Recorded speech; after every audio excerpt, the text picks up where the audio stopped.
Broadcasting live from the Business RadioX studios in Atlanta, Georgia, it's time for Coach the Coach Radio. Brought to you by the Business RadioX Ambassador Program, the no-cost business development strategy for coaches who want to spend more time serving local business clients and less time selling them. Go to brxambassador.com to learn more. Now, here's your host. Lee Cantor here, another episode of Coach the Coach Radio, and this is going to be a fun one. Today we have with us Kristine Schwartz with Reinvent Your Hustle. Welcome, Kristine. Thank you for having me. I'm so excited to be here. Well, I'm excited to learn what you're up to. Tell us about Reinvent Your Hustle. What are you doing to serve folks? Sure, definitely. Reinvent Your Hustle is a brand that I built. I've been in business for a couple of years now, came from the corporate world, and I work with female impact-driven brands. I help them build their strategic roadmaps, get very, very confident and clear in their marketing messages, in their marketing plans, and ultimately help them grow their businesses and scale. So I do that through a couple of different ways, but we can talk about that more. Sure, but let's talk about the name of your firm, Reinvent Your Hustle. How did that those words come to you, and what was it about that message, reinvention, hustle, that kind of encapsulates what you're about? Yeah, absolutely. So I was working in the corporate world and worked my way up the corporate ladder.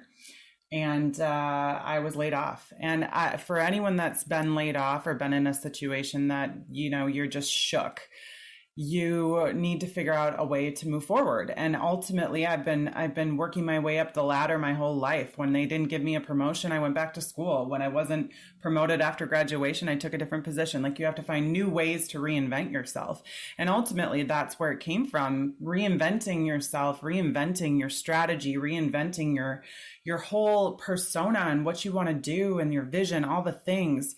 It just kept popping back into my head. And one day, the exercise I absolutely love, and for those listening, if you ever get stuck and you're trying to figure out a brand name or a name of something, I did the Post-it exercise where I wrote down all the different naming conventions and the words that really pulled me in, and reinvent was up there and hustle was up there. And my friend looked at me and we looked at the wall, and she said to me, "Well, Kristine, you hustle like every single day." And I'm like, yeah, you're right on that one, because we used to be bartenders. And she said, "What about reinvent your hustle?" And I was like, oh, I like that. That can be used in so many ways. So that's truly where it came from. Now, once you had that name and kind of the mission really that goes behind the name, what was the thinking to kind of really go after the specific niche that you're serving?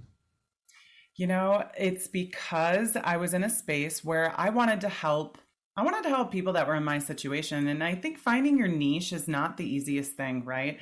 Most of us, when we start our businesses, we jump around to different potential results we want to provide our clients, different strategies and how we want to get them there, even the different potential target customer. And so for me to choose my niche, it actually took me a long time.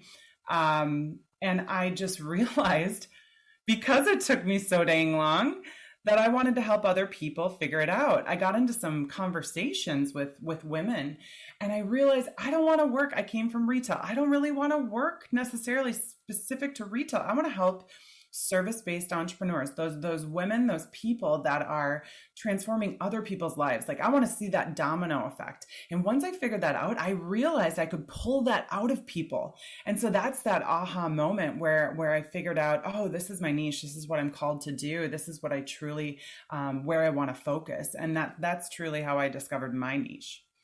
Now, is it a little ironic that when you have a niche like you do, one of the first things that when you're counseling other people is you're instructing them to find a niche for themselves. Yeah, it's 100% ironic. I agree. And then they think that they have to serve the world because they don't want to miss out on anything. And a lot of your counsel, I would imagine, is helping them narrow their focus, not broaden it. Absolutely, right? You try to serve everyone, you end up serving no one. So A lot of the times what ends up happening is, and I have this amazing client story. She came to me and she wrote a book. It's all about helping you create your best life. And that's great, but it's so broad. It could apply to anyone. And I said, okay, we got to narrow it down. And now she's an empowerment engineer. I mean, what you think about it, right? You have a toothache. Are you going to go to your doctor?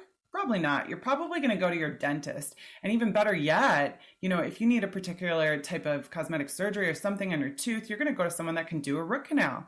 So you get really specific in who can help you because you know that they're going to be the best of the best. So why wouldn't your customer ultimately want to go to the best of the best? They want to go to someone who does that, solves that problem specifically. So I help them narrow that down. But it's through a process, right? It takes time, and it takes a lot of questions and pulling those ideas out of them. Now, when you are going through that process, what are some of the roadblocks that the client has that maybe they're self-imposed roadblocks that they put in front of themselves that are kind of getting in the way for them to really narrow the focus and to get clear on the message? Mm-hmm. Yeah, I mean, a lot of times they come in and they know that they're really good at a few different things.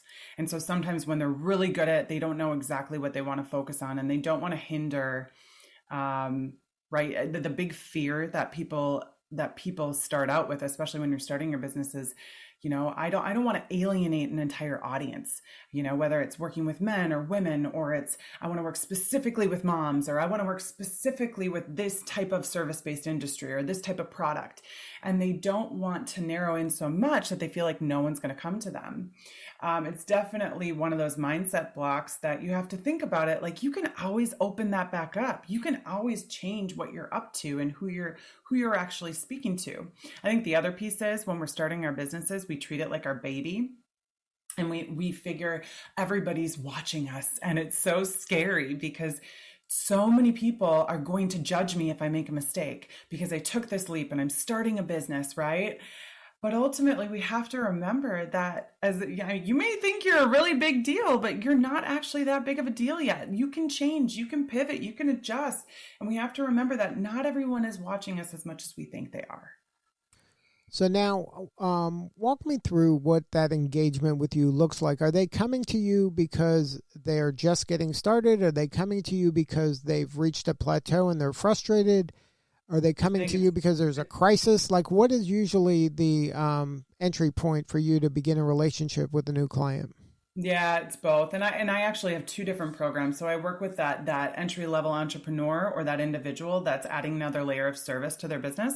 And I also work with that entrepreneur that's scaling, that wants to work with me through understanding Pinterest. So what we're talking about is that entrepreneur that is coming to me, yes, because they're at a crisis point, right? They're at a point where they cannot connect their passion with their purpose, right? So I'll give you an example. There was this woman that I worked with, and she was a mindset coach. She was all about time management. She knew it like the back of her hand. But then she started learning about Reiki, and she felt called to start doing that in her business. And she couldn't figure out how to connect the dots. There was just something missing. And I sat, and within 30 minutes, and this is how it typically goes, you jump into the conversation within 30 minutes because you're so close to it. When you're so close to it, it's hard to see the answer on the other side or to be able to connect the dots. So typically what ends up happening is I have to pull those things out. I just have to ask the right questions. And so I ask them to lay it on the table. Well, why do you want to do this? Okay. Well, what's really important to you? And so ultimately, it's just getting really, really clear on those things that you're passionate about. And then also, what's the transformation or the change on the other side that you want for your customer? So now, if you were to advise other coaches out there, how would you help them kind of land on a pricing structure that makes them feel confident and able to ask for that price and not undersell themselves? Yeah, that's a good one. So ultimately, I am not above giving it away for a low cost until you've nailed it. I'm a huge believer in market research, and I'm a huge believer in getting feedback. There's too many people that are putting themselves out there and they're not proving their product, or they're not proving their process or the things that they're selling to others. And so I'm a huge believer in perfecting the process. So when I started consulting for $20 a session. And I said, I know that you need help when it comes to your messaging. I'm going to put this together. Let's have one session, $20. And then, then I could tweak it, that I could ask for their feedback. And that's a beautiful spot to actually ask for testimonials as well. Did this help you? Yes. Okay, great. You grab that testimonial on that particular piece of what you're trying to sell of your product. Now, in each area of what you're selling, you have testimonials to back it up. So when it comes to actually pricing your product, like I said, I'm not below starting out and perfecting the process before charging, what you're worth. That's what everyone says, charge what you're worth.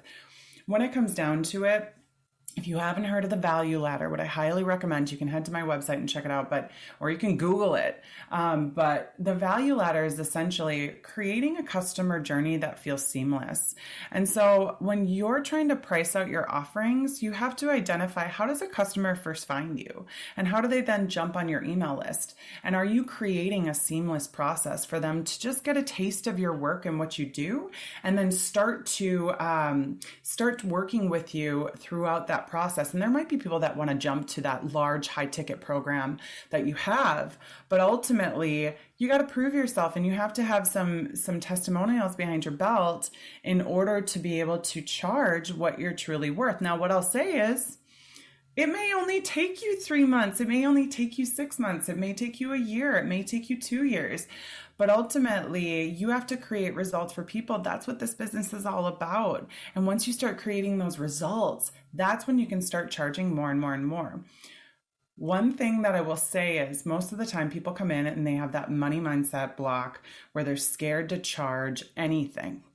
And so the game I'll play is throw a number out there. And then I'll say, okay, now what if I said, I go inch a little bit higher. And usually there's that uncomfortable point where they're like, oh, that's really pushing out of my comfort zone, but I think I could probably do that. And so push yourself to ask yourself, is it true? Are you charging what you are worth right now? And yes, there's going to be a point of where you want to get to, but you got to build the results. That's what coaching is all about. It's about building the results and the transformation for people and leveraging those testimonials so everyone can see what you can actually do for them.